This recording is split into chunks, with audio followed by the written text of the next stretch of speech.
As you walk down Baxter Avenue in Louisville, you feel a sense of nostalgia. Maybe as the old brick buildings or the old beer signs covering them, advertising everything from Budweiser to Rolling Rocks to Irvine's wines. The signs themselves looked older than the buildings could ever be and beckon you to come closer and come on in. The sense of nostalgia seems to be for a place too perfect to have ever existed. As you walk down the tree and car-lined road, past Buns Burgers, Little Cheesers, multiple We Love Walk-In signs, and Flanagan's Ale House, you arrive at a building that blends in with all the others and are greeted by a seemingly senile old man named Keith, a regular here. You quickly realize that you aren't that special and he is simply standing in front of the building, somewhat blocking the door, and waving at every person and car that passes by. Why do you come here? Well, you have to hang out someplace, and if we go to a tavern, they get $4 or $5 a drink, and over here you buy a cup of coffee for $2 and stay for 2 hours. So. This is Quill's, a home of regulars, coffee connoisseurs, and wannabe connoisseurs alike.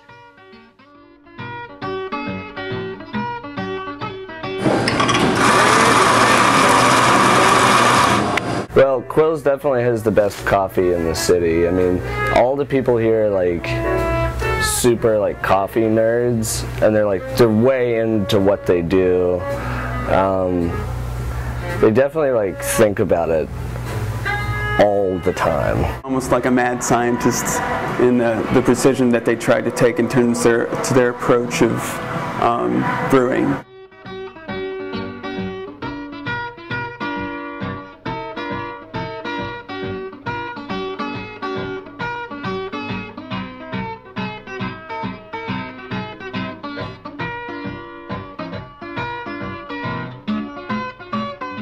We take our time to make it as perfect as possible. And then a lot of people come here because they do just specialty stuff that most people weren't doing in Louisville. They're like pour-overs. They just have really quality coffee.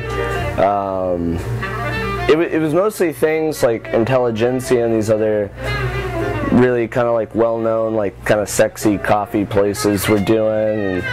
Like New York, or there's a place called the Barista Parlor in Nashville. Actually opened up after Quill's. But there's definitely like a coffee culture, and it's sort of, I feel like it was kind of always like coastal.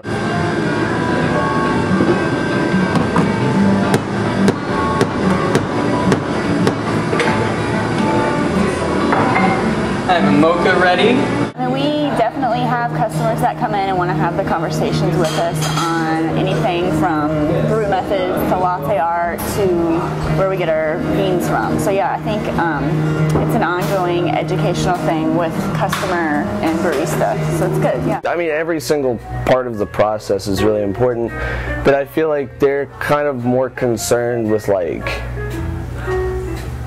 individual cups of coffee as opposed to like selling a whole lot of coffee, which makes a big difference in the product. I think it's just better. Indeed it is. So I mean, it's very much coffee culture now seems to be, and how they're embracing it is very much so. It's like wine, if you will. So once you have that first cup where they tell you that you'll taste almost like a floral or a flower petal finish, and you have that and you're like, oh, I never thought that was possible from a cup of coffee.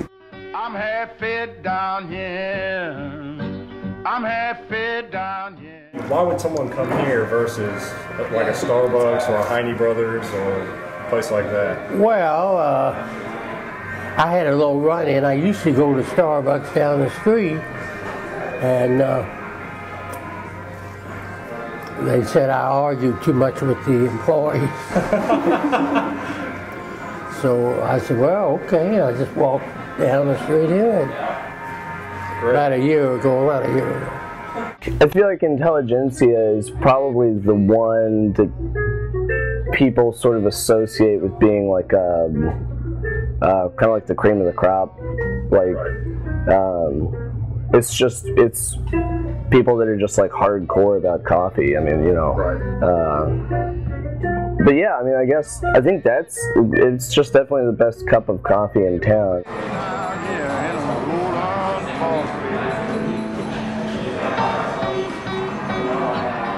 It's open. It feels like you're able to, if you wanted to, you can meet with friends, or you could do concentrated study, or have a business meeting without too much distraction, if you will. Really, like if you're coming here as a customer, obviously it's a lot of people here to get work done, so it's very relaxed and quiet. But then you have the people that come here because they want a very specific drink. You know, they want the very specific type of coffee they want. So it's more of a serious coffee place than a, hey, let's just go out and get a mocha, or, you know, go hang out at a coffee shop. The joke is, you know, when you move to anywhere else, the first people you want to meet is the bartender, you know, your barista, and a barber.